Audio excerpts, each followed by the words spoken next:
I am Roberta Winters, President of the League of Women Voters of Radnor Township. Welcome to the League of Women Voters Candidate Forum for Radnor Township School Board. As you may know, the League is a nonpartisan political organization, meaning we do not support nor endorse candidates. The League is dedicated to ensuring that all eligible voters have the opportunity and the information to exercise their right to vote. We have absentee ballots on the back table if they're needed.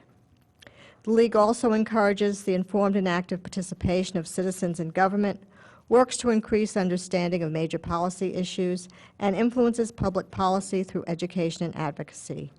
Tonight, we ask you to please turn off your cell phones and leave them silenced during the forum. We ask you to listen and not record. The entire forum is being recorded. It must be shown in its entirety. It is not to be used in an excerpted form for partisan political advantage. You can watch it through the Township website. It will be aired on Radnor Studio 21, and you can also access it by linking to the Radnor League on Facebook or Twitter. So let us begin now with the Pledge of Allegiance. I pledge allegiance to the flag of the United States of America and to the republic for which it stands, one nation, under God, indivisible, with liberty and justice for all. I would like to begin by thanking all the candidates for coming this evening. I will be serving as moderator. Our timer for this evening is Megan Gummel.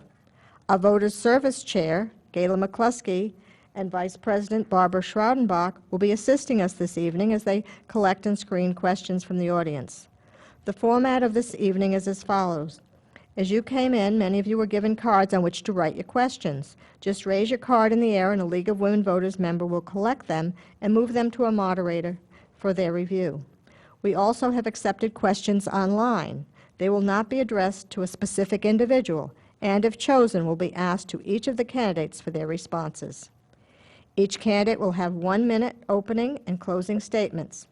As time allows, we will ask the same question to each candidate, beginning with the candidate who comes next in alphabetical order. We will begin with 3 questions from the League and then select questions from our audience and others. We're going to ask you to save all your applause until the end of the event. This is a time to listen and learn. Please do not respond or react to the individual statements. Our focus is on the issues, and I'm sure the candidates will be happy to remain after the close of the event if you wish to follow up with them personally. Those candidates tonight seated in alphabetical order are Liz Duffy, Laura Foran, Amy Goldman, Jeff Jubilier, Matt Mabe, Chuck Madden, Mike Miller, Nancy Monahan, Brad Moore, and Ben Siddons. We will begin with opening statements. Our timer will provide guidance to help you keep your comments within limits. Now, Liz, would you begin with your opening statement? First, thank you to the League for hosting and to those attending. My name is Liz Duffy. My husband and I have been lucky residents of Radnor for 20 years. We have 4 children, all Radnor educated. Just last year, we had a child in the high school, the middle, and the elementary schools. So I have a very current perspective of all levels of our educational experience. I do not come to this election with any singular agenda, rather a desire to serve and give back to something I firmly believe in and care about, public education. I graduated with honors from Boston College with a degree in economics and spent over 15 years as an advertising and marketing professional in Manhattan and Philadelphia. In marketing, an important key to success is having clearly defined goals and priorities so you effectively manage finite resources. Under the leadership of Ken Batchelor, our district has instituted rigorous goal setting and measurement processes. I hope to support the district in its pursuit to deliver educational excellence and to realize the potential in every child. Thank you. Laura? Hi, my name is Laura Florence. Flip the microphone switch. I'm We'll give you sorry. an extra few seconds. Okay, that doesn't count against me, does it? No. My name's Laura Farn, and I was born and raised in Radnor, the youngest of 7 children. After graduating from the high school in 1979, I stayed in Radnor, and my own son is an alumni here. I spent the last 2 decades working within the district, and I even attended Cabrini College in Radnor, and I'm only saying that so that I can out Radnor, Miller, Madden, and more. You know, I do want to thank the League of Women Voters for this opportunity to share what I believe about having a positive role to play on the school board. It's my hope that we can help Radnor kids, the ones in the middle, I know I keep saying it, but those that seem invisible, to help them reach their potential. I'd like to see all of our kids discover their passion, and really whether it's a Nobel Prize, a plumber, or a poet laureate. Thanks. Thank you, Ms. Goldman. Thank you to the League and to those who are joining us tonight. I have been honored to serve as a school board member for the past 4 years and contribute to a school district community I've appreciated and admired. I am currently a chairperson of the Government Relations, Communications, and Policy Committees, as well as the Delaware County School Board's Legislative Council. I am also a sectional advisor to the Pennsylvania School Boards Association. I have learned so much from working with my board colleagues, our administration, staff, school families, the community, and our students. Our annual goal setting with our superintendent is a thoughtful and collaborative process, and I hope that I will be given the chance to work as a member of this team of 10 to see the important projects ahead through to fruition for the sake of our students. I, along with our 4 running mates, am firmly committed to always doing my best to set a positive example of leadership. I am grateful for having been elected to the Radnor School Board. I hope from the work that I have done and how I have comported myself that I will earn your vote for another term. Thank you. Mr. Jublier. Thank you, and thank you to the League of Women Voters and for all of you in the audience, as well as those of you watching from home. My most important job is being a father to 2 daughters, both in Radnor Middle School, and being a husband. I grew up the son of someone in public service. I grew up the grandson of someone in public service, and I guess it just seeped into the blood. I hope to have the opportunity to serve Radnor Township, its students, and other stakeholders. By day, I'm in strategic communications, and as part of my job, it is important to be a team player, to be engaged, and to be transparent.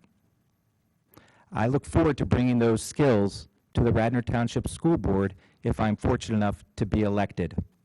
I am also an adjunct professor at Villanova University in communications, and my specialty is in crisis. While I hope not to have to use those skills, I know they would be very important, and I would bring those if needed. Thank you very much. Mr. Mabe. Thank you. Hi, I'm Matt Mabe. I'm recovering from a cold, so bear with me. I'm running because there are 2 issues I care deeply about. The first is I want Radnor to produce people of character, graduates who are civic-minded, leaders equipped for a changing world. That's the same wish I have for my own 2 children, and a third due to be born sometime this week. These wishes spring from values I internalized in public school in Louisiana, and at West Point, and in the Army, where I served 3 tours in Iraq and Afghanistan. Today I work for a national nonprofit that supports grieving military families. My particular focus is in suicide loss. And that brings me to my second issue. America is in the midst of a suicide crisis, which is linked to other issues familiar to students everywhere. Depression, anxiety, isolation, addiction, and bullying, to name a few. Issues I've come to know intimately. If elected to the school board, my focus every day will be the safety and well-being of our students. Thank you. Mr. Madden, please.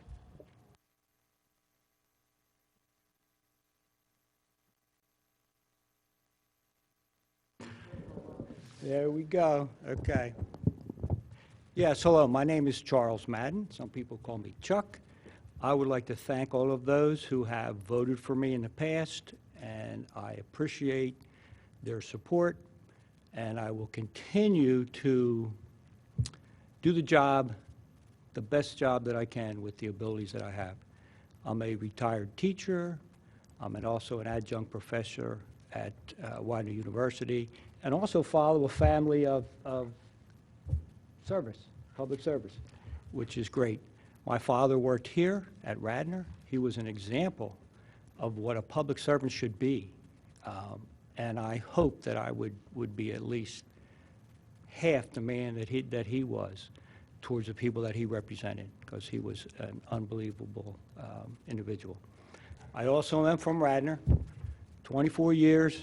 I hope to make it more, so I'd like you to consider voting for me. Thank you. Thank you. Mr. Miller. Do the shuffle over here.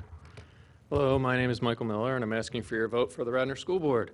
I got elected 4 years ago with Chuck and Amy and Julia and Patty, and I graduated Radnor in 1993 after going to middle school and the elementary school. I moved here when I was 9 from Drexel Hill for the superior schools here in Radnor. And I work in Radnor. Both my companies are here. I live here. My girls are in the high school now, both of them, driving us crazy.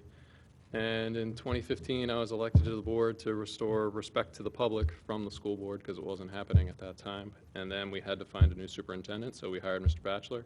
And then we put the district on a more sound fiscal footing, and I'd like to continue that. And I'm chairman of the facilities committee right now, where we are doing a big overview of the whole district and their building usage and overcrowding, if we have any, and what to do about that, and rebuilding the athletic facilities, and I'm asking for your vote. Thank you.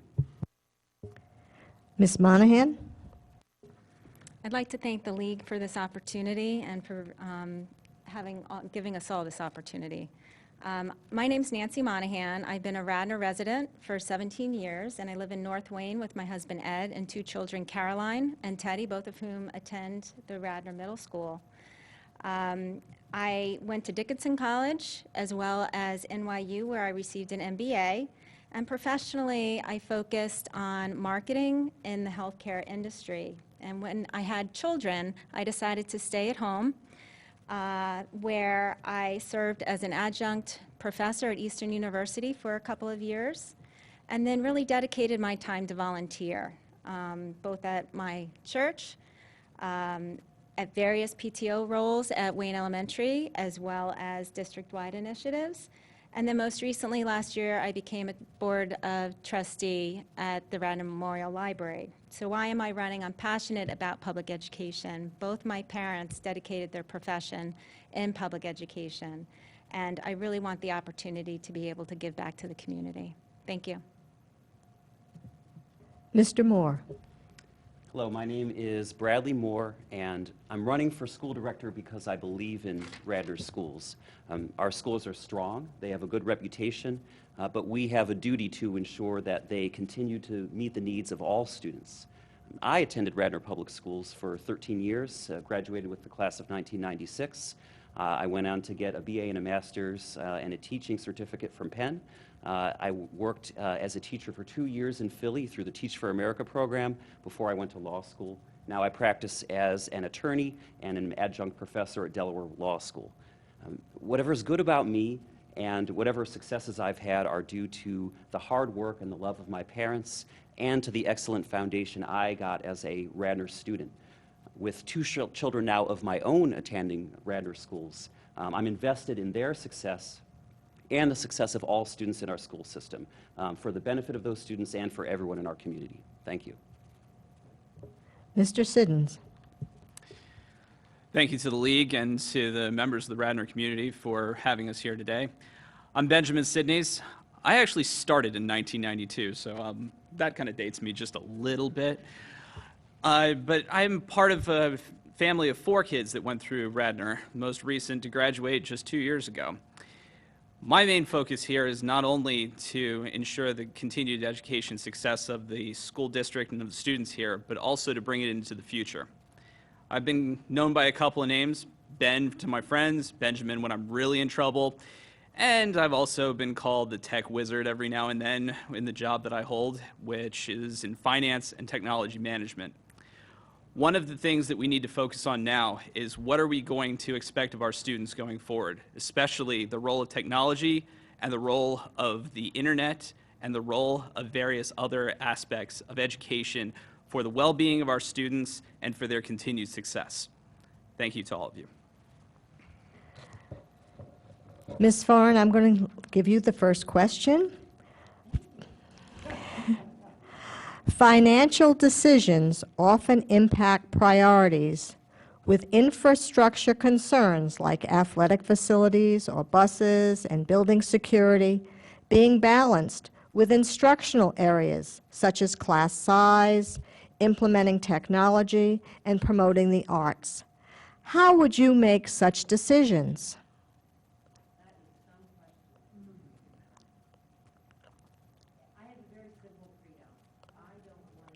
Sorry, I'll get the mic someday. I did go to Radnor, so that's what causes this. It's really simple for me. I do follow the budget. I look at it line by line, and I'm very concerned about some of the major changes that are being planned right now. And I have to tell you, it's very simple for me. I don't want another dime spent far away from kids until we have the kids where we need them to be. I think we have some emotional and social concerns with our students that have to be addressed and met first. And I don't want to hear about any new buildings with the exception of the ADA compliance and the overcrowding. So I take a completely different tact on that. Thank you. Ms. Goldman? That's a really good and important question, and one of the main responsibilities of a school board and its members is you often have competing priorities when you have a budget, and unfortunately, we have limited funds in public education these days. So I think it's important for us to work together, take the recommendations of our administration, and work with one another as a board to try to come together on what the priorities are.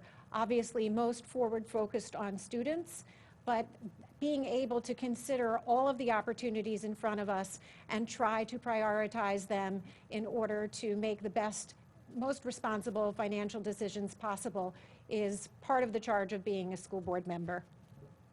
Mr. Jublier? Number one is the safety and well-being of our students. That has to be number one regardless.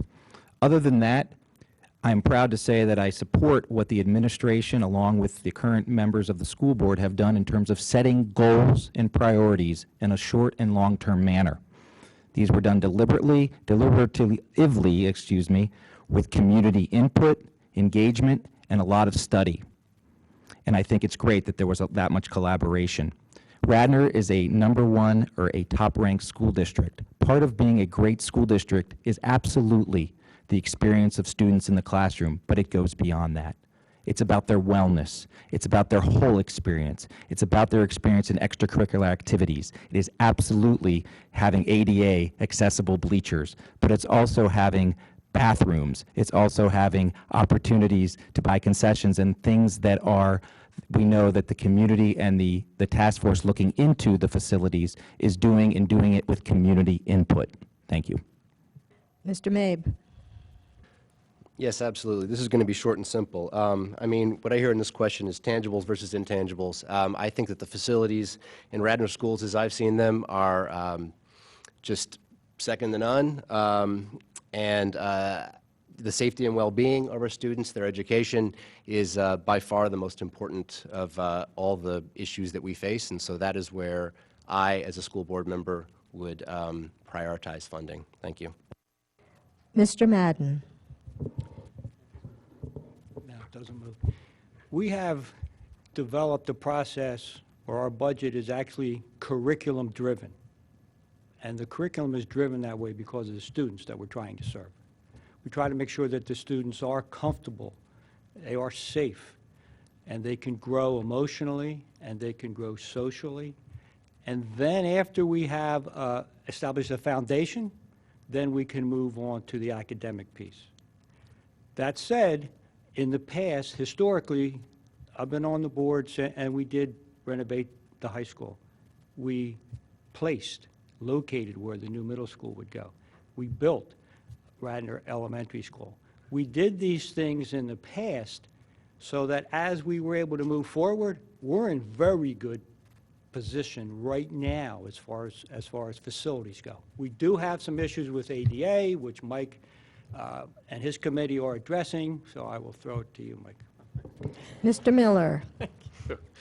Well, I'm currently the only one on the school board now that does finance full-time for a living. I'm an investment banker, and then do a lot of class action securities fraud, damage analysis, and distribution of the settlements. And I'm also vice chairman of the finance committee, and chairman of the facilities committee.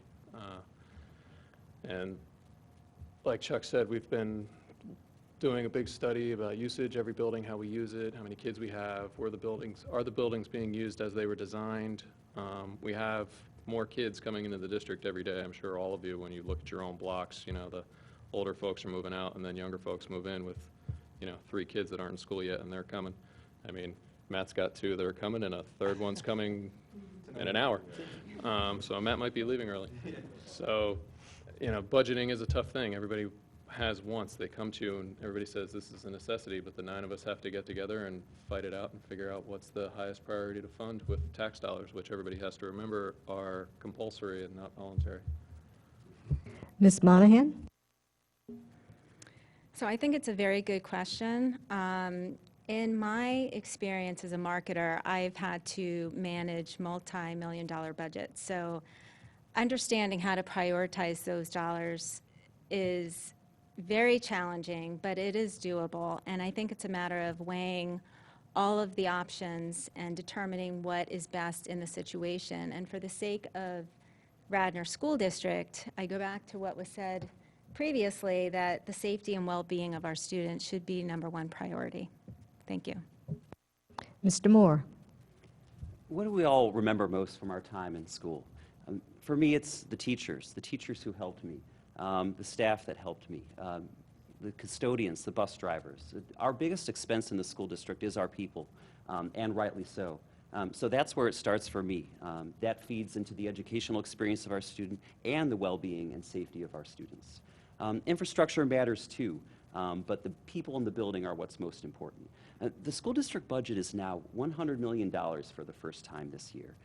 That's a huge amount of money. But the school district does operate within the constraints of Act 1, limiting the amount of revenues that can be increased every year. I learned a great deal about the budget serving for a year on the Citizens Advisory Committee of the Finance Committee. It's hard, but by focusing your attention on it, you can make those tough choices and support students with everything they need. It's an incredible thing to do, to ask for the trust of your community, to say, we are going to spend your tax dollars wisely.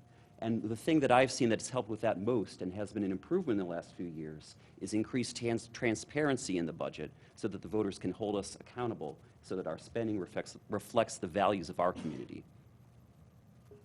Mr. Siddons? So similar to Mike, I work in finance too, and my constant thing is a battle between what everybody needs, what everybody wants, and what everybody dreams they could have. So starting with our needs, facilities obviously, our teachers, and of course, all of the infrastructure and necessary logistics and transportation that goes with that.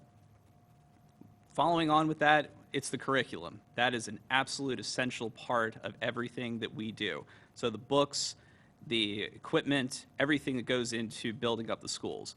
After that, then we can have a conversation with whatever money is left within the budget. So I'm open to hearing, obviously, what everybody wants to hear as their next big priority, but there's also the dreams that we can also work towards. That requires long-term planning, it requires long-term capital, and it also requires a forward vision that understands how all those things go together and how those things are going to translate into tangible results for our students. Ms. Duffy?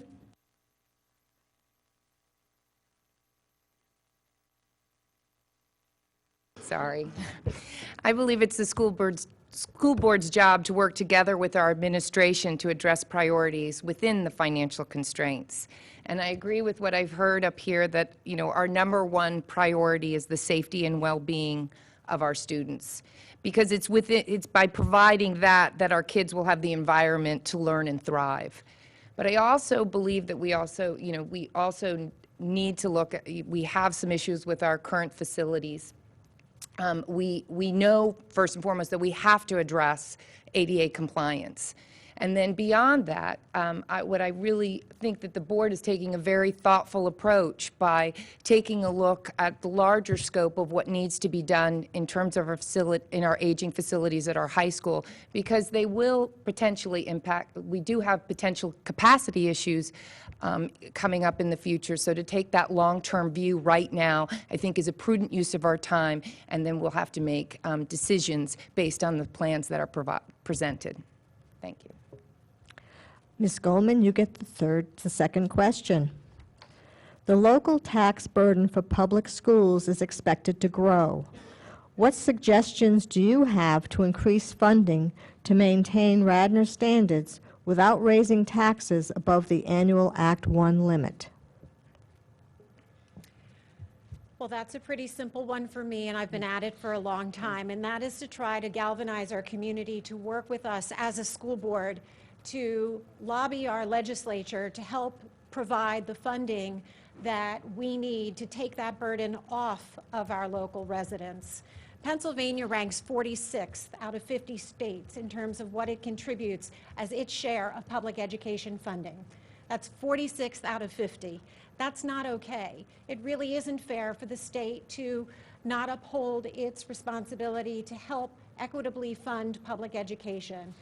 In Radnor, we're relatively lucky, but even so, we have to make, as we discussed in the previous question, difficult decisions every time we have a budget conversation.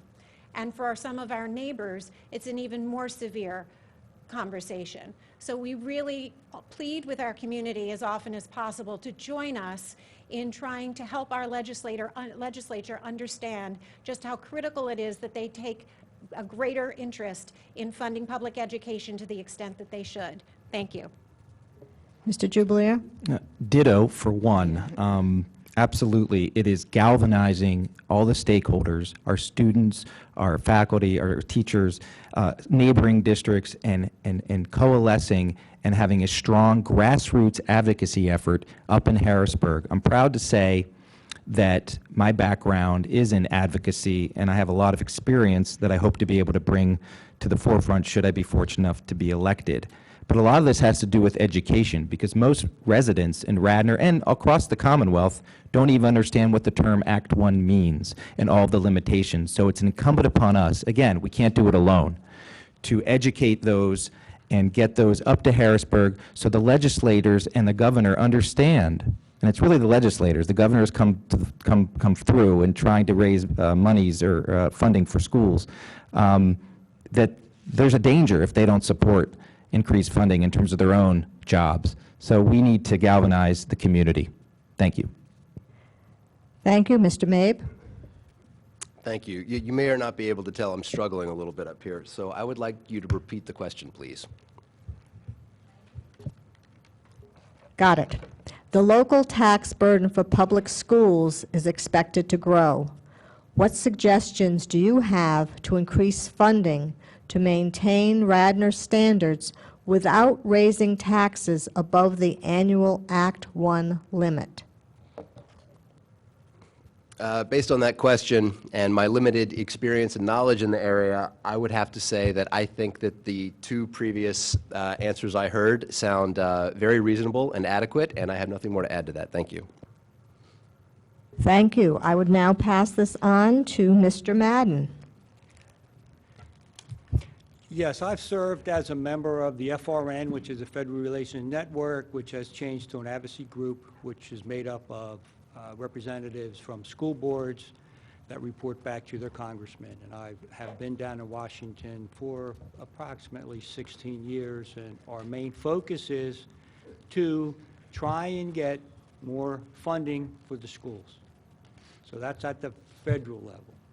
We're also trying to get them to match 40%, a commitment that they made to us for special education that has not come through yet.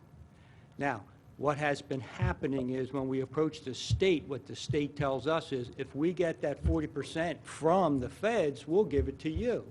Well, what recently has begun to happen is districts are saying, we're finished with that attempt, now we're going to go right to the legislators, Pennsylvania legislators, and say, we need you to fund our schools. So we're now attacking that direction. Thank you. Thank you. Mr. Miller? Okay, well, the first thing to understand about the Act 1 index, not the first thing, but one of the first things to understand is we can actually go above it. We just have to go out to a voter referendum and have all the people in the school district take a vote and see if they want to allow us to raise their taxes above the index. The index is what what a school board is allowed to raise their taxes to without going to referendum first. And the short answer is what Chuck said. If the state funds the unfunded mandates, we call them, because they give us these mandates, you will do this, you will do that. And if they actually paid for these things they told us that we had to do, no district would be in this problem. And then, of course, your other state taxes would go through the roof. You know, your state income tax, your state sales tax, your state gas tax, all these things. So it's coming from somewhere. So, you know, we have a food fight among our local taxpayers about taxes, and then it would just shift to having the state legislators having a fun fight about that. So, on to Nancy. Ms. Monahan? Thank you. I think this is a challenging question because no one in Radnor, I think, likes to see our taxes increase, obviously. And school taxes are a huge majority. However, we have to recognize that being in Radnor, we have some of the best schools in the state. And we should be proud of that. That's not to say, I strongly believe that we should have the community support to leverage with the state of Pennsylvania, because we are getting these mandates, as Mike had mentioned, and others have mentioned, just in terms of what we have to do as a school. So I think it's going to be a challenge, but I think definitely feasible for us to rally the community to get the support we would need to go to the state and try and fight for that. Mr. Moore? We're all in this together, and that's why I agree with Mrs. Goldman that we need to work together to advocate on behalf of all students in our state that we receive inadequate levels of funding for all of our schools. That will reduce the burden on Radnor taxpayers and in other districts that are even more challenged with the local property tax base that they have. I've lived in Radnor and lived in the Philadelphia area until I was done with my time at Penn. I jumped around a lot because my wife is a college professor and we were moving for her studies and her career. One place where I lived was Illinois, and while I lived in Illinois, I volunteered for an advocacy group that was seeking to change the way education was funded in the state of Illinois. And if Pennsylvania's 46, Illinois might have been 48th or 49th in the way they fund education. So if elected, I would join in the effort that Mrs. Goldman and other people articulated to lobby our state legislatures to do the right thing. Thank you. Mr. Siddons?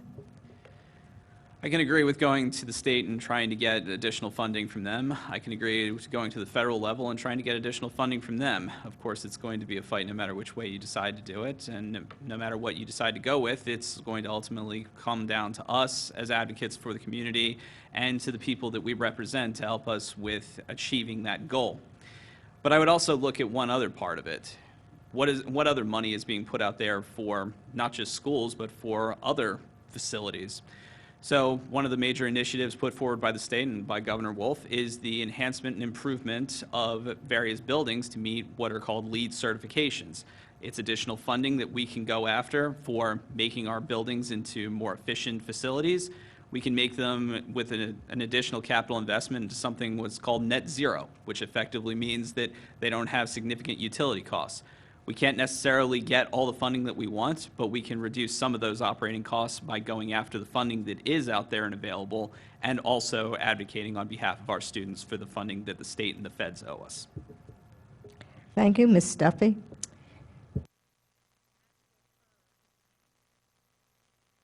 Okay, yeah. As you have heard in PA, the state has put far too great a burden on local taxpayers to fund our schools. And ranking 46th out of 50th at the state level shouldn't cut it for us. So I agree with many of the people up here who said that we need to educate our community and then advocate together, and certainly put pressure on our legislators to do a better job, at the very least, of funding the mandates they send down to us. Thank you. Ms. Foran? Look at that. I agree with absolutely everything everyone else said, but I come from this old school way of thinking, and I think a lot of Radnor's original greatness came from TV Guide, Chilton, Wyeth, Sun Oil. And I don't think we do a very nice job of encouraging big businesses to return to Radnor. The fact that our largest employer is Villanova and second is Radnor Township School District is kind of frightening. And I'd like to take the burden off the homeowners by somehow encouraging businesses to come back here. And I know that may sound a lot different from what you've all said, but I think it's an added thing that we could look at. Thanks. Thank you. I believe Mr. Jubileer has this question coming first. What will you do to attract and maintain highly qualified and high-performing administrators, teachers, and support personnel, from bus drivers to aides, within the Radnor Township School District? Treat them like the well-deserved and honorable people that they are for making Radnor Township schools the best in the state.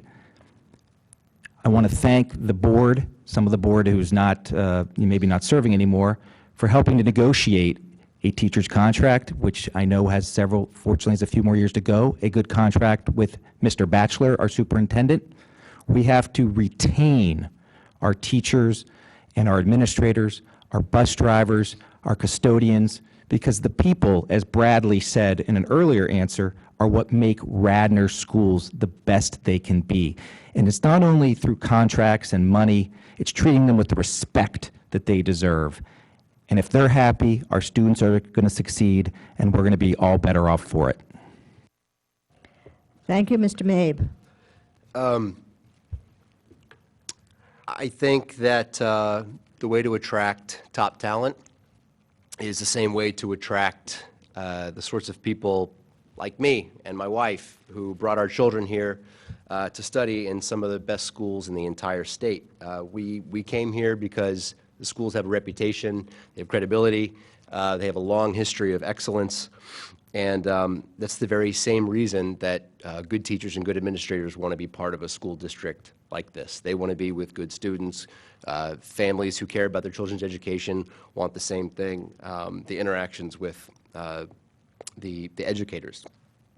Everybody likes to win. Everybody likes to be on a winning team, and I think Radnor is that. So that's what I would support. Thank you. Mr. Madden.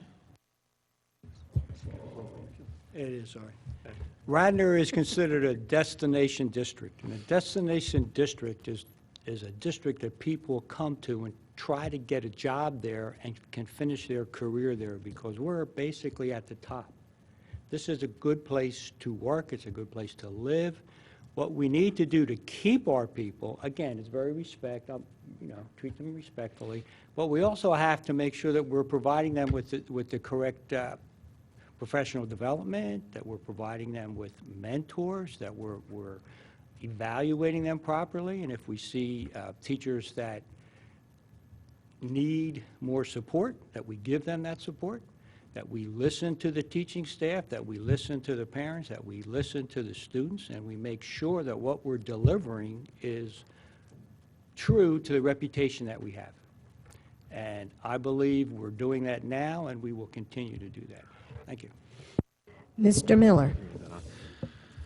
So I'm proud that I've served under Republican and Democrat presidents of the school board, and I've negotiated every contract we have with all 7 of our labor groups. It's kind of hard to believe that in a school district our size that we have 7 unions, but there we are.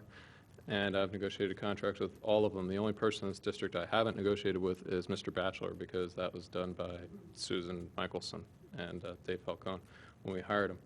But to attract and retain talent, it starts from the top. It starts with the school board acting like adults in public, which they weren't before I got elected. And then we got elected and turned that around somewhat. And so then it starts there. It starts with hiring a good superintendent. It starts with giving him respect and respecting all your teachers, because as I said in 2015, it's, it's not a new line. It's not the buildings that make the school. It's the people in them. Thank you. Ms. Monahan. I completely agree with a lot of things that have already been said. I think it does start at the board. I think the board needs to approach themselves in terms of decisions that are made with integrity. although this is a political process, I do believe that being on the school board is somewhat of a nonpartisan position. That's just my interpretation of that. I think that that's where it would begin with the board, but then from there, it really does kind of trickle down, and we're fortunate enough where Radnor is a very desirable place to work already, and I think by continuing that, by offering teachers and staff and administrators with professional development, growth opportunities for which we've seen in the latest organizational structures that have occurred, I think that all builds upon retaining and attracting people to work with here at the district. Thanks. Thank you, Mr. Moore. Respect. It does start with respect, just as Mr. Jubileer said. I taught high school for 2 years before I went to law school. I'm not an expert. It was a short amount of time.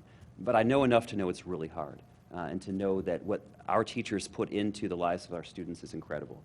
So making sure that teachers know that that's how we feel as a board is important. It's not just about respecting them in terms of compensation and contract negotiations, but other aspects of their work for us, as we talked about, respecting their time, having meaningful professional development. I saw one example of that with the progress on the adolescent and sleep and the school start time committee, where there were some initial proposals that the committee put out, but some teachers had some concerns about those proposals, especially elementary teachers. I have elementary students, and some teachers thought that the flip, moving the elementary school earlier, might be better pedagogy. That isn't what the school board ultimately went with, but the school board went back, looked at the issue, took time in focus groups to listen to teachers, and I think when teachers realize they are heard, they do feel respected. Mr. Siddons. So retention is obviously a key goal here, in trying to make sure that everybody is happy with their contract negotiations, and with making sure that both the level of compensation, the level of respect, and the level of dignity that they have as teachers within the district is maintained. But you're talking about attracting my age demographic to come work here. You're talking about people who I consider to be my peers. And what is the number one thing that every millennial and Gen Zer out there will say? They want purpose. They want meaning. They want to know what they're doing is bringing something to the forefront for everyone. So they want to see, what is it that their efforts are doing? So this would be an opportunity to give them a chance to go through professional development that not only enhances their ability to teach, but also be able to bring more to the district and to the students that they teach.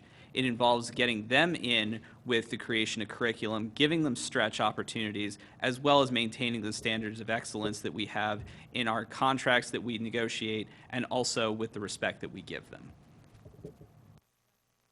Ms. Duffy? I believe the key to attracting and retaining top talent is showing them that we value them, and that we make everyone vested in our mission.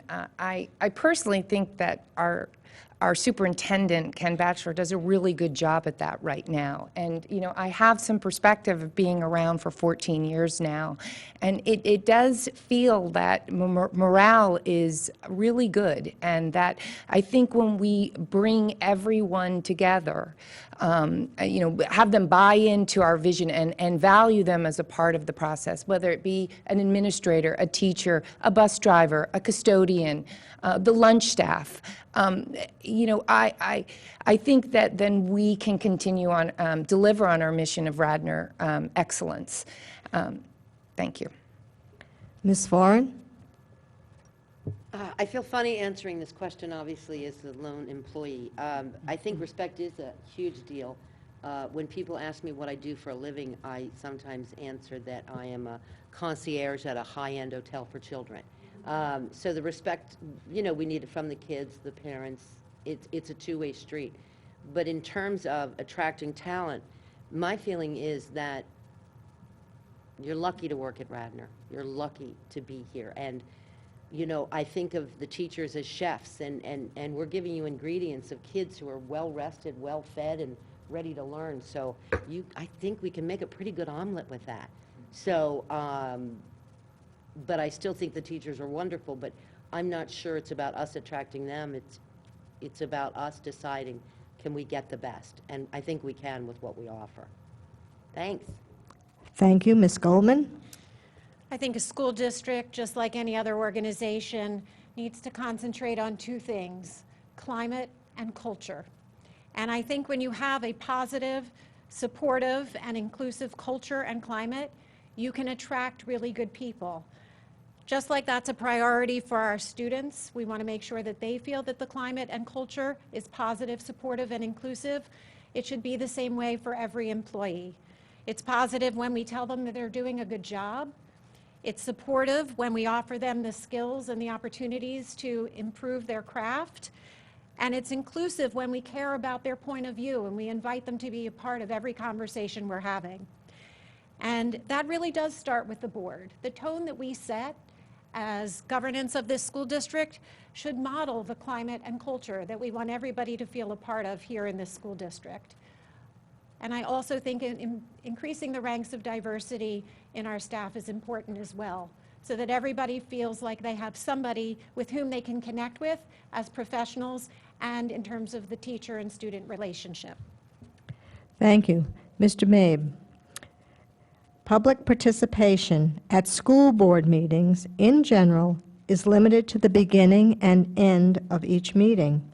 Comments are heard, but few, if any, questions are answered publicly at that time.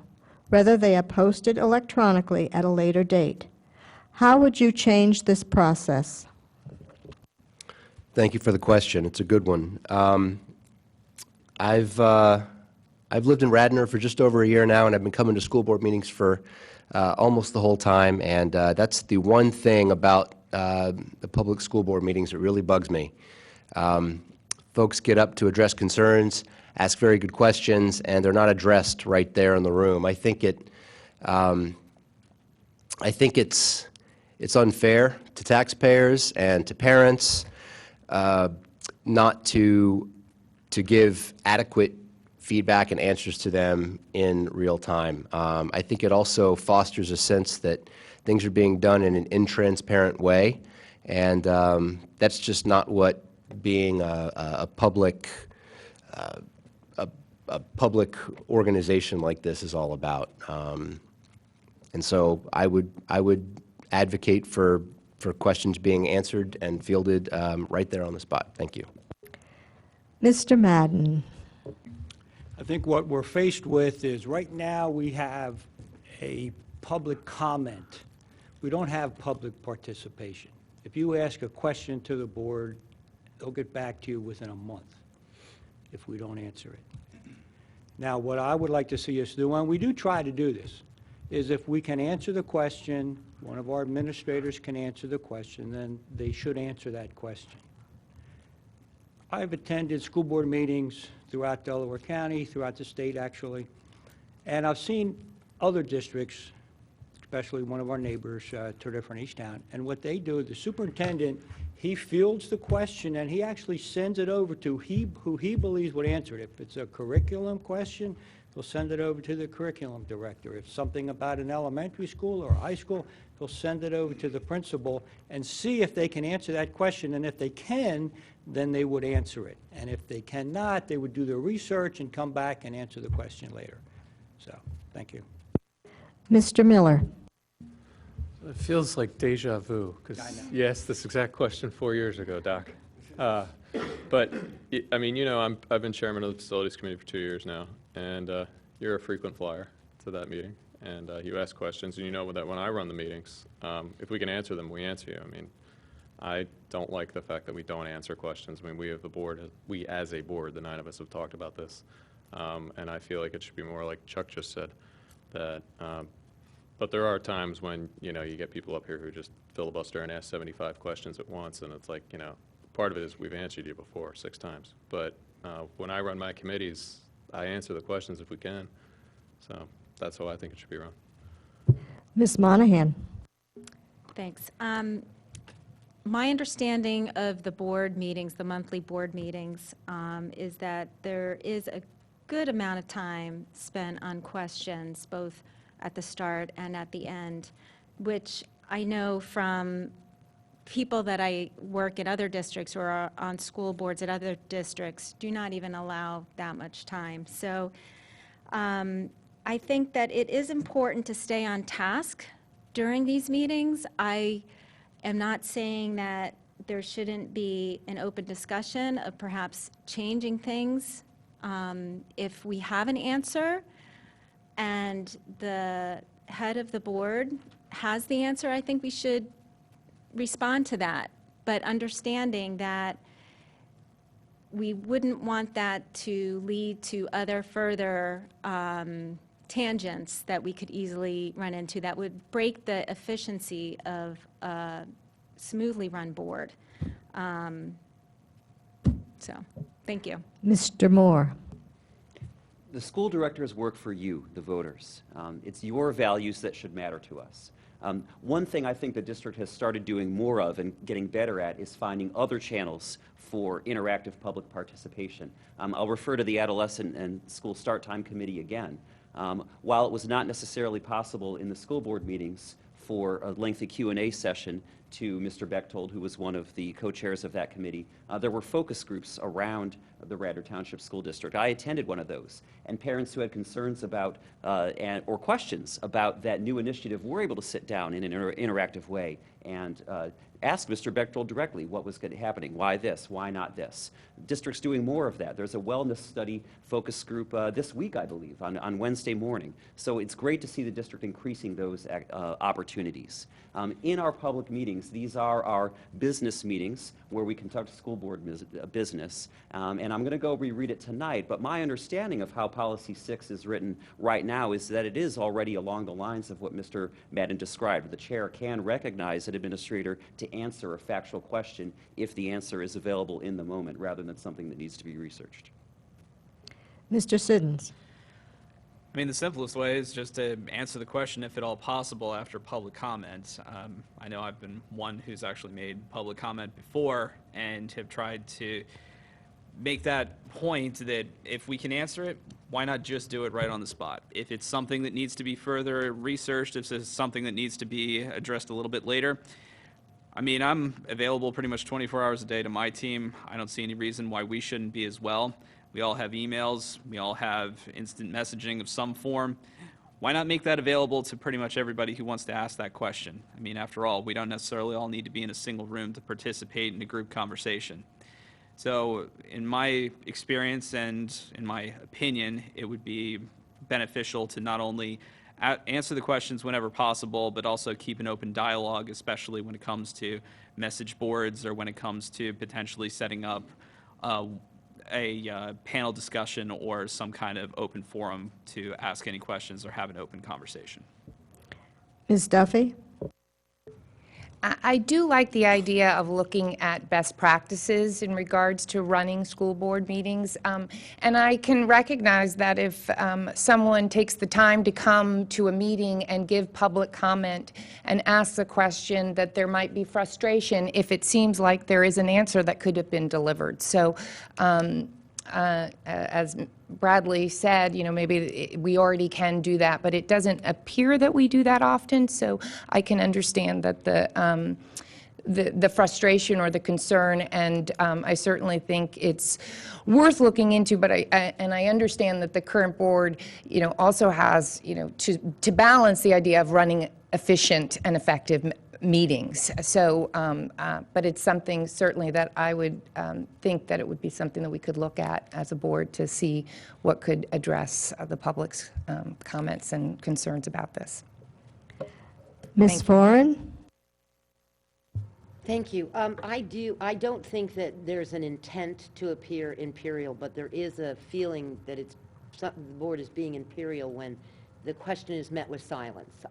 There was a group of little kids that had asked something, and I understand that it's a policy and you've got to keep things moving forward, but it just felt wrong.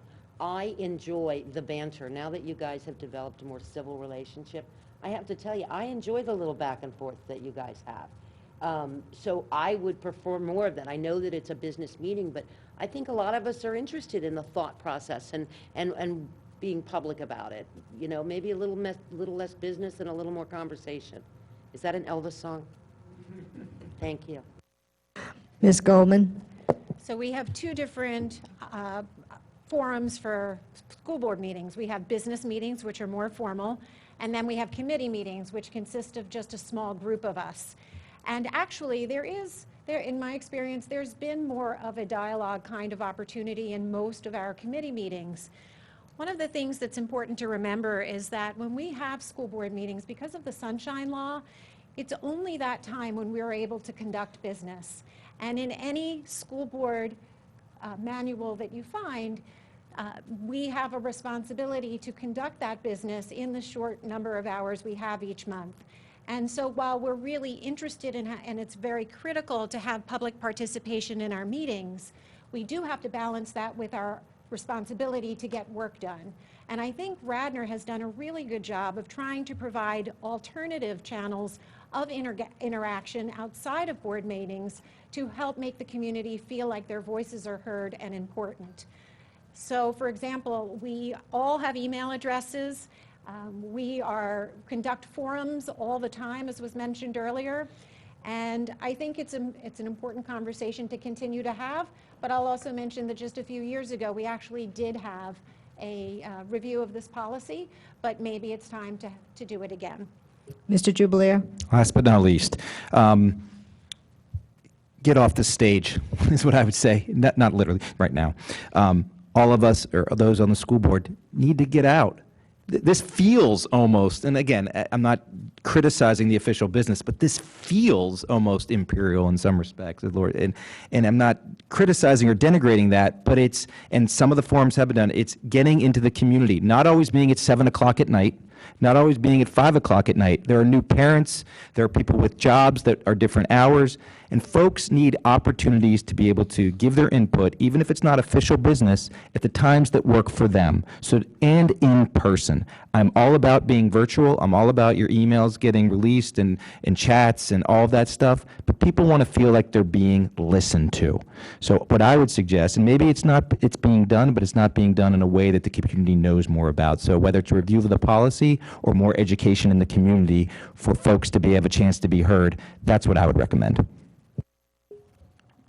Mr. Madden, as a school board member, you may serve on curriculum, government relations, finance, policy, and facilities committees.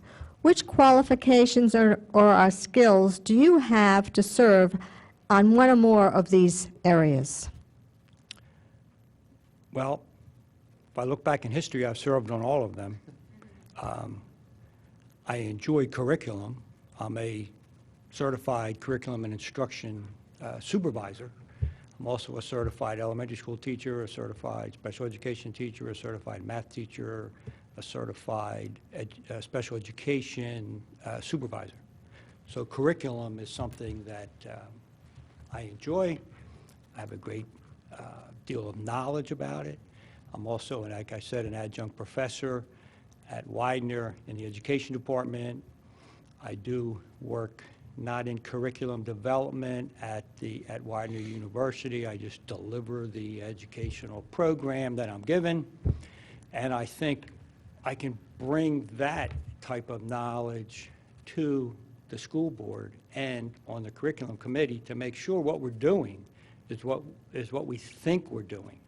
Oftentimes what happens is things are being done, but they're not what we think we put it. So we need to begin to evaluate the programs that we put in place. Thank you. Mr. Miller? Yeah, like Chuck just said, I have the exact, well, what Chuck just said is we have to make sure that what's being implemented is what we told them to implement. You know, it's like I said up here 4 years ago, you can trust but verify, because the curriculum people have told me, like, oh, nobody had the schedule to go from one end of the middle school to the absolute other end, and I could show the lady 30 kids that did it because one of them was mine. And she's like, no, that doesn't happen. I was like, well, one of them is mine and 29 of her classmates. So, you know, she's telling us at a committee meeting, this doesn't happen. And I'm like, well, you know, what, 30 kids are lying, or you don't know what's going on? So you have to trust what they're telling you, but then verify it. I have the exact opposite qualifications for the curriculum committee as Chuck, as in I have none of his certifications. But for finance and facilities, I'm pretty well qualified on the financial side, and on the facilities side, my father was a hydraulics mechanic in the Marine Corps, and an electrician and a sheet metal mechanic, and he taught me all that stuff growing up, and I did construction with him before he got me into the investment banking world. So now I leave it up to Nancy. Ms. Monahan? Not currently being on the board, each of the individual committees, I can't say that I am that knowledgeable of everything that goes on, just what I've seen in the committee meetings. From my qualification standpoint, I have an education background in terms of being an adjunct professor, so that does address some of the curriculum aspects. From a marketing and business standpoint, I did manage a product and business, product line and business. I've done strategic marketing plans, so I think that managing a budget in that realm as well gives me financial background, which also can come into play with facilities. And then lastly, my undergraduate degree was in policy and management studies, so I am knowledgeable on policy, and I think we all keep abreast of government as well. Thank you. Mr. Moore? We're all professionals up here. We come from a variety of different professional backgrounds. We've had different experiences in our careers. But we're all citizens as well. I'd like to think that anybody who serves on the school board could serve in any of the committees and would bring something to the table. And when you think about who you're going to elect, I would encourage you to look at everyone's background and elect people with a variety of professional backgrounds. We should all be qualified. If you look at my own history, I've attended the regular business meetings for some time. I don't think I've missed one in almost 2 years. If you look at my history with committee meetings, I've tended to follow the Finance Committee most and the Facilities Committee most. Part of that was because it was relevant to my volunteer work on the Citizens Advisory Committee. I'm comfortable with numbers, I'm comfortable with budgets, I'm comfortable with balance sheets. So I could see a role myself in those kinds of positions. Also, like Mrs. Goldman, as a longtime advocate for public education, I could see a role for myself on the Government Relations Committee. But most of all, I think of myself as a parent, and I think that's the qualification that provides the best leg up I can get in any of these roles. Mr. Siddons? So I've been fortunate as a finance professional to not only have the chance to bring in the money that fuels a lot of those budgets that people tend to spend, but I also get to be the one that goes out and figures out what those priorities are going to be. So my background is about a decade and change of both finance and technology expertise.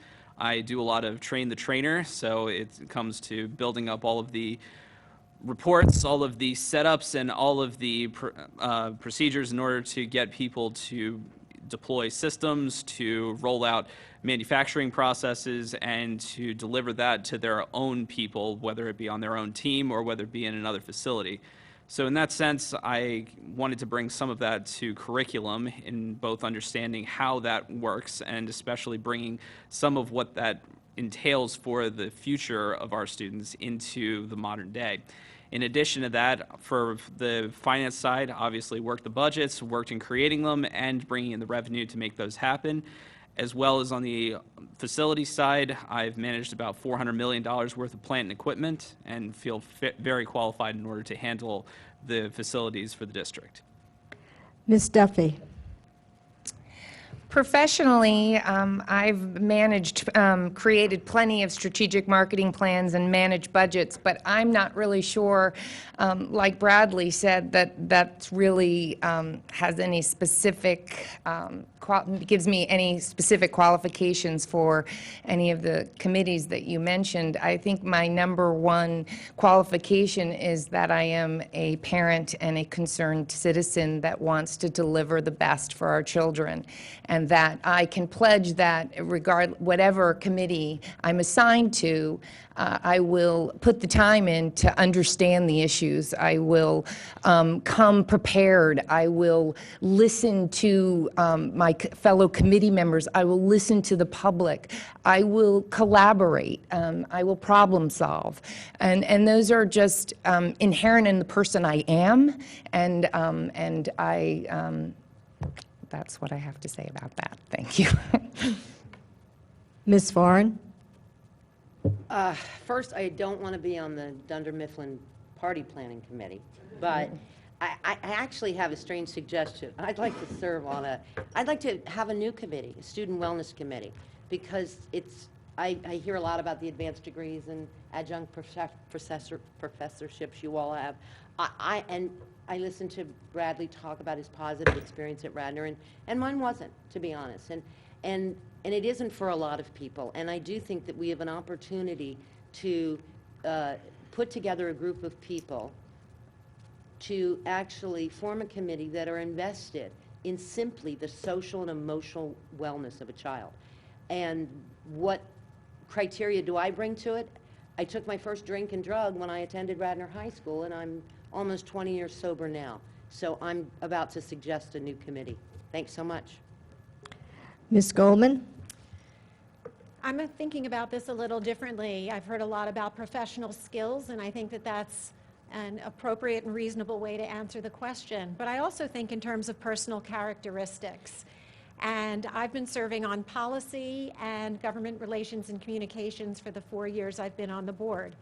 Although I did have a career in sales and marketing, and that would certainly qualify in terms of professional skills for government relations and communications, I think some of my personal characteristics are that I'm incredibly curious, I'm committed to lifelong learning, and I'll work incredibly hard to support the district in any way I can.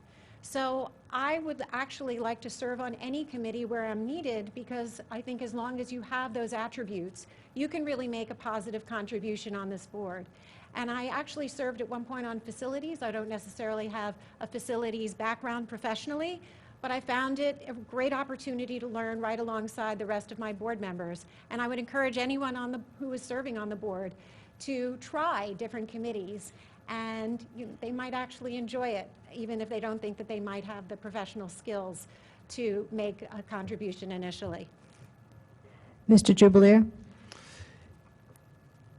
I'm a communicator, and what that means is regardless of the topic, regardless of the committee, you have to be able to explain what you do in easy to understand, digestible terms for all of our stakeholders, our parents, our teachers, our legislators, and so forth. And I will tell you, I will be thrilled if I'm elected and have the opportunity to serve on government relations and communications. It's what I do daily, and it's what I would love to do on behalf of something I love dearly, which is this school district and my children and their experience. I'm an advocate, and I feel that I'm able to bring those skills. I work with the media. I work on social media policy day in and day out for some of the biggest organizations in Pennsylvania and the country. And I think even if I'm involved in other committees, that I would be able to help after the committee does its great work, because they're so professionally good at what they do, and then explaining what the committees do to the broader audience. And I hope I can be part of that. Thank you. Mr. Mabe? Yeah, hi. I love Laura's suggestion about forming a new safety and wellness committee. I think it's terrific. I would love to be on that one. I'm very well-rounded, and I think that serving on any of these would be would suit my background. I mean, I have a master's in public policy from the Kennedy School and master's in journalism. Communications is something that I've been involved with for much of my career. I've spent half my life in school. Curriculum is very enticing to me. I've always loved the classroom. I've always loved learning. Facilities, as an Army officer, I managed tens of millions of dollars in equipment and plant. And I've also been engaged in the last 7 or 8 years in nonprofit finance, creating and managing budgets. So I think any of them would be up my alley and something that I was quite interested in. Thanks. Thank you. Mr. Miller? Looking at Radnor School District's past track record, what do you believe to be the best decision and the worst decision that the Board of School Directors have made, and why? Worst decision, hands down, was to sell Roland Elementary property, which is, if you look at the campus of the high school, find an aerial photo, and the island that it's on, essentially surrounded by Route 30, King of Prussia Road, and Radnor-Chester Road. The district used to own that entire property, and Roland Elementary was where the current Penn Medicine is. We call it Fidelity. I don't know what's in. I think Airgas is in there now. And then 20 years down the line, they had to build a new elementary school over by the corporate center and go through all kinds of stupid three-way negotiations and count cars coming in a driveway, so that's hands down the worst. The best was giving me a diploma in '93 to get rid of me. No, or maybe Chuck. No, the best, gosh, that's a hard one. I mean, you know, they hired John Crosby. My parents hired Mr. DeFlaminus. I've hired Mr. Batchelor, so I mean, Radnor does so many things well that the best, I mean, sorry. Ms. Monahan. Another very good question. I would say probably in recent years, the best decision that the board has made is hiring Ken Batchelor. I think that there's been a lot of turnover prior to Ken coming on to, as superintendent to Radnor School District. And based on everything that I hear and see and just knowing him as well, I think he's been the best decision. As far as the worst decision, I think that's really tough for me because Radnor is, to me, we are so fortunate to be living in Radnor and having this school district. And I think the board that's on right now, I think they've done a great job. And I just want the opportunity to be a part of that as well and continue the momentum. Mr. Moore. I'll adopt the previous answer for the worst decision. It's dangerous to divest yourself of your assets and your resources. You need to have a long-term view for things. Enrollment has been increasing in our school districts, and it's going to present a challenging future for us, one that I think the board will meet head-on based on a long-term plan for facilities being one of the district's priority projects. But you have to be very careful about your district assets. Once they're gone, you can't get them back. The best decision that I'd like to highlight is the adoption of full-day kindergarten. I was still living in Illinois when Radnor schools decided to have full-day kindergarten, but it's still within my sense of my recent time with the school district. In fact, my father, who still lives in Radnor with my mother, emailed me as soon as Radnor adopted full-day kindergarten and said, "Look what's happened, why don't you move back home?" And moving back here was one of the best decisions that I made for my family, not because of full-day kindergarten specifically, but when you talk to parents who have moved here with one children, it is repeatedly something that they cite as an area where Radnor decided to be a leader, and I'm proud that Radnor made that decision. Mr. Siddons. Hate to sound like a broken record, but I definitely agree on the sale of the assets on that one. I mean, like what is it, Mark Twain, the land, they're just simply not making any more of it. Well, unfortunately, we found that out the hard way again. As far as the best decision, I'm actually kind of torn between that because one of the things that came up during when I was in school was actually the sleep study and trying to figure out how to reorganize the school times. Now, it didn't necessarily go the way I was expecting. I was thinking the elementary school would go first, then the middle school, then the high school. But then again, I wasn't here to make policy on that one. So in any case, it was definitely one of those things where if we could make sure something like that can happen and make it happen within the constraints of the budget and within our operational capability, I think that that's definitely something that we're fortunate enough to push through initially and make sure that that happens because it's essential that our high school stays at the forefront, but it's also necessary for the mental and physical health of the high school students. Ms. Duffy. Well, I'm really going to sound like a broken record because I actually would agree with the worst decision divesting in real estate given and our asset given that real estate in Radnor is such a premium. But that's a bit of, I actually learned something new today with that fact. I think in terms of the best decision, I would also agree with, I'm torn on this one. I'd agree with Bradley on full-day kindergarten.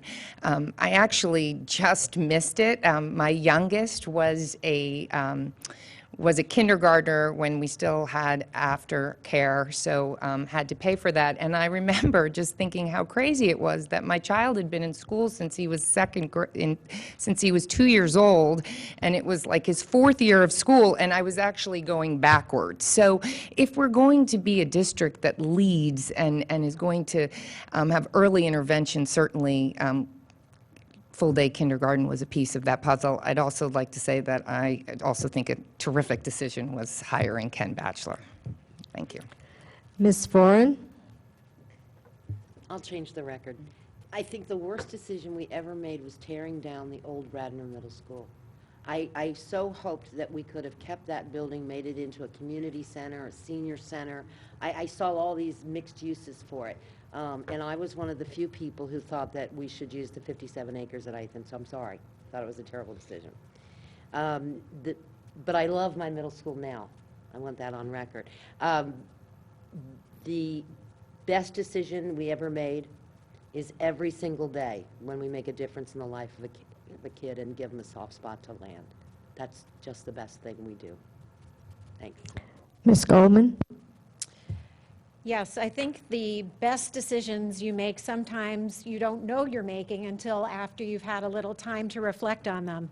And we've made some really bold and brave decisions over the past few years in terms of hiring Ken Batchelor, who had not been a superintendent before, but I think he brings just an outstanding caliber of leadership to our community. Full-day kindergarten was a bit of a controversial decision, but after some time has passed, it seems to have been a real asset for our community. And it remains to be seen, but I'm extremely hopeful about the bold and brave decision we've made to change our school start times to align with the universal medical recommendations that are out there. And the anecdotal evidence is very strong in support of that, as is the numerous fast seconds of school districts all around the region who are trying to follow in our footsteps. In terms of the worst decisions, I wasn't there for the real estate transaction that was referred to previously, but I'm heartened to know that one of the themes in our district is a commitment to continuous improvement. We make decisions sometimes that don't turn out the way we want them to, but because we're committed to ongoing improvement and to evaluative processes, I think those decisions will not harm us in the long run. Mr. Jubileer? Like Liz, we have children now in sixth grade, and the worst decision was clearly not adopting full-day kindergarten before we could benefit. Although I will tell you that the program that they had in the half-day was a very good one. It just cost a few pennies for us to participate. The best decision is one that I think the school board recently made, and that is prioritizing as one of its goals, or like two of its goals, continuing study of student wellness and challenging and supporting all students. I know I share, along with some of my colleagues up here, how critical it is for students to have a good experience, not only in the classroom, but outside the classroom as well. The pressures that they face that we hear about and see in our own children, whether it be bullying, social media, technology, not being in the right clique, sitting at the wrong lunch table. These are things that aren't necessarily measurable, but appreciate that the board has recognized for the second year, I believe, under Ken Batchelor's leadership, that overall student wellness is a critical priority. Mr. Mabe? Sure. Full-day kindergarten is by far the best decision, in my opinion. It's the one thing that tipped the scales for my wife and me to move to Radnor. And you know, we're looking forward to starting that next year with my oldest daughter. In terms of worst decisions, I don't feel well informed enough on past board decisions to pass judgment on that right now. Thanks. Mr. Madden? I've given this a lot of thought, actually. I've been part of what I believe would be two of the best decisions that we made. And the one is to place the middle school in the middle of Wayne. That would be the one. Part of that is that we used natural grass. I remember being called in at my mother's house saying, "You're thinking of putting plastic grass on the ground and real grass on the roof. Can you explain that to me?" So anyway, I think that was very important, because as our students begin to mature, they go into a little town, there's a train that goes there, there's a bus, there's shops, we even have walk to Wayne from the elementary schools. I think it's fantastic. So I like that as one of the best. The other piece is hiring Ken Batchelor, and I would say the worst was when we sold Roland, and at the time, our bus garage, which we didn't even know was on that property. So we need to be careful when we sell things. Thank you. I think we've now moved to the point where we're going to begin with closing statements. And so, Ms. Monahan, I'm going to let you go first, and we'll continue through the arrangement. Great. Thank you again for this opportunity. I hope to be entrusted by Radnor to be a sound representative as a member of the school board. I am a parent with 2 children, so I feel like I know what's going on, at least in the middle school. I've seen the elementary school, and I'm looking forward to the high school experiences. So that, first and foremost, I'm a proud parent. Secondly, I do have a passion for public education. As I mentioned, I am from a family of educators. Radnor is so fortunate. We have excellent education and a great superintendent that I want to continue building upon the successes that the group has already had. My business, education, and volunteer experience will provide me with an opportunity to leverage those skills, hopefully, as a school board member. So thank you again for this opportunity, and I hope to be able to serve Radnor in this capacity. Mr. Moore.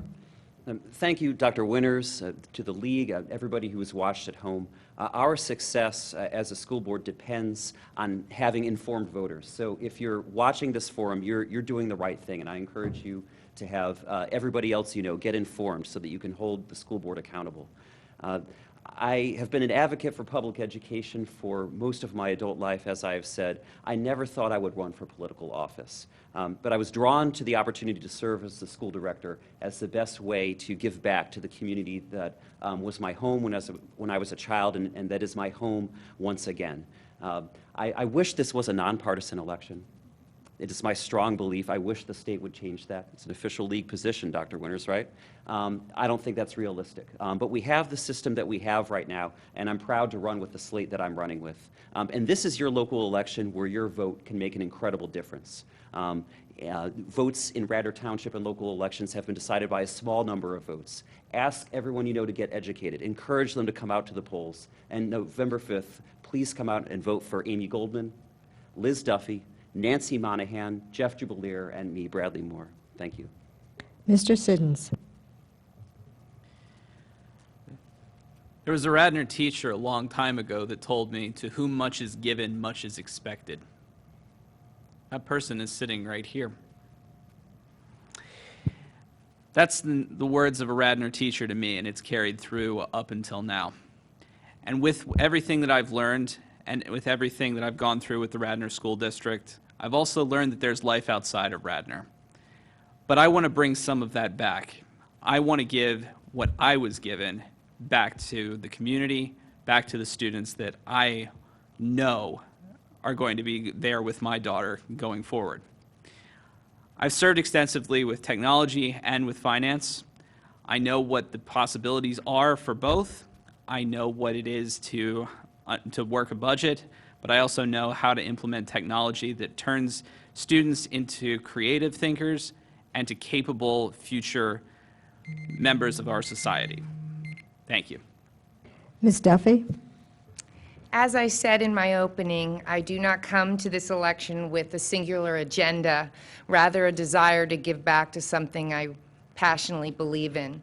I want to model good board governance, as research has shown that good governance delivers optimal results for our children. I pledge I will always treat others with respect. I'll put the time in to understand the issues. I will listen with an open mind and entertain all points of view. I will ask good questions, I will problem solve when needed, and I will collaborate with our administration, our fellow board directors, and the public to achieve the best results for our kids and our community. I'm confident that when we work together in this spirit, we will not only do what's best for our kids, but we will also, which is of paramount importance, but we will also do what's best for our community, our greater community. Because I believe where a school thrives, so does a community. I hope to earn your support on November 5th. Thank you. Ms. Varn. Well, I think we've all learned I'm not your most conventional candidate here tonight. But I think that there's no question that all 10 of the people up here want what is best for Radnor, and I really do believe that. The question is the roadmap you choose.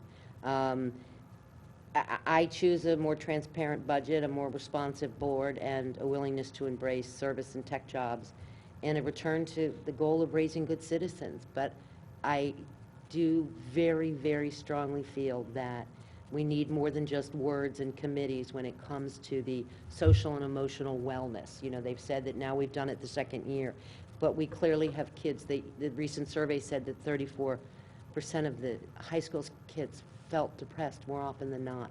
It's absolutely frightening to me. And I think that the only thing I would put before their social and emotional health is the ADA compliance, which has a great importance too. And I hope you vote for me on November 5th. Thanks. Ms. Goldman? It's been a pleasure to be here tonight and have the opportunity to share our views as candidates. As I said in my opening statement, it has been an honor to serve as a school board member. I am very excited for the future of our district and eager to support whatever I can to help each and every student have the most meaningful educational experience possible. I believe in being authentic, and I believe in upholding commitments. When I ran for election 4 years ago, I promised that I would work hard. I promised that I would be committed to learning. I promised that I would be dedicated to the tasks at hand. I promised that I would be collegial and inclusive. And I promised that I would serve with compassion, level-headedness, and transparency.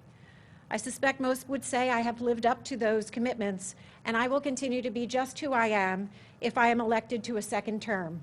I've enjoyed working alongside my running mates, and I am confident that the governance of our school district will be in good hands if we are elected.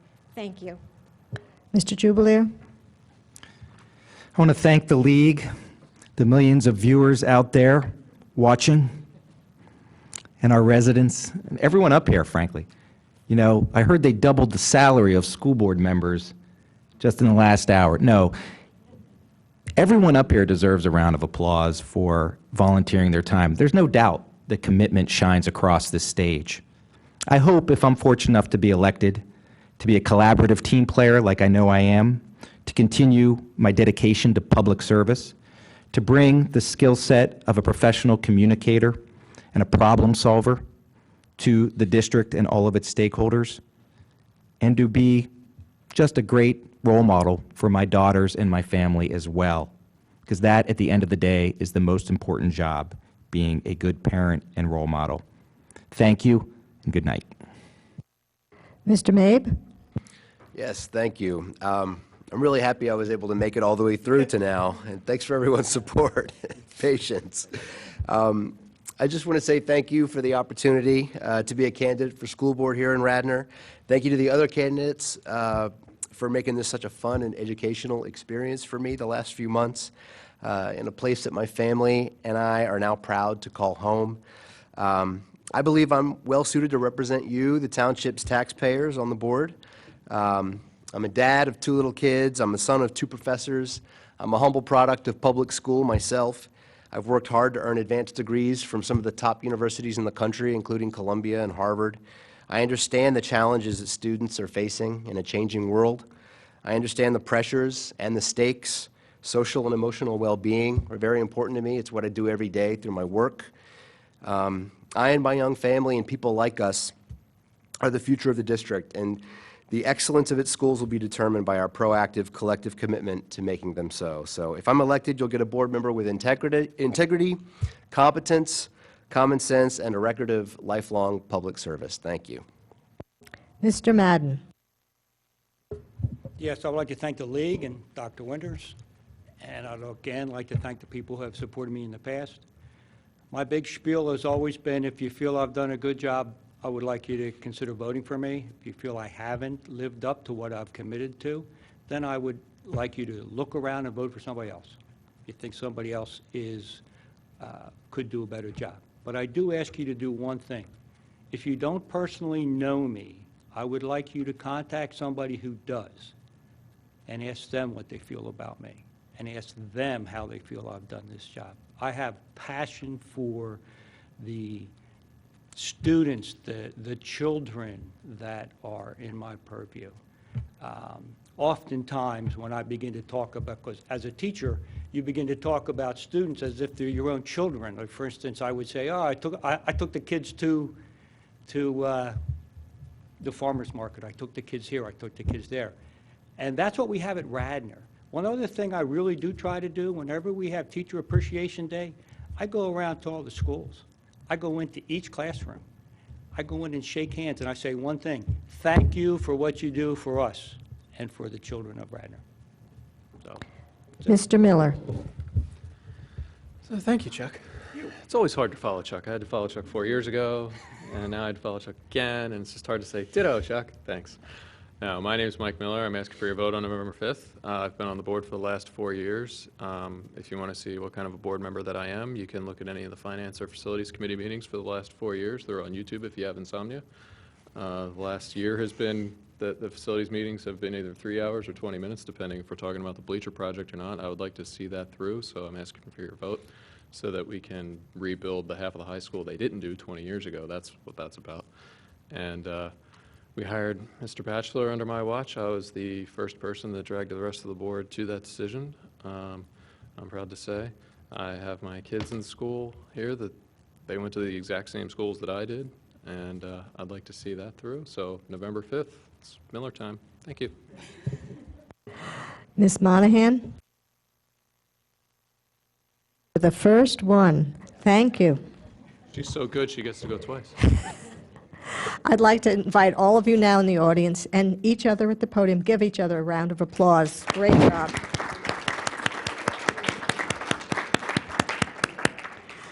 I would encourage each of you to find out more about the candidates at the League of Women Voters nonpartisan website, Vote 411. There's also information about the referendum item on the ballot. Thanks so much for the cooperation of the Pennsylvania Bar Association. You can locate information about the judges on that site. And on October 23rd, you can hear about the candidates for the Court of Common Pleas at Cabrini University's Widener Center at 7 p.m. I wish to remind you that on the following evening, Thursday, October 24th, we are looking forward to hearing from our candidates for Township Commissioners. We appreciate the questions that have been provided by citizens here this evening and also through our Facebook and Twitter accounts. Feel free to continue to like us and submit your questions for considerations for next week's events. And I would also like to remind you, as you've heard tonight, to remember to vote on November 5th. It's your voice, it's your future, and that of your children. Thank you so much.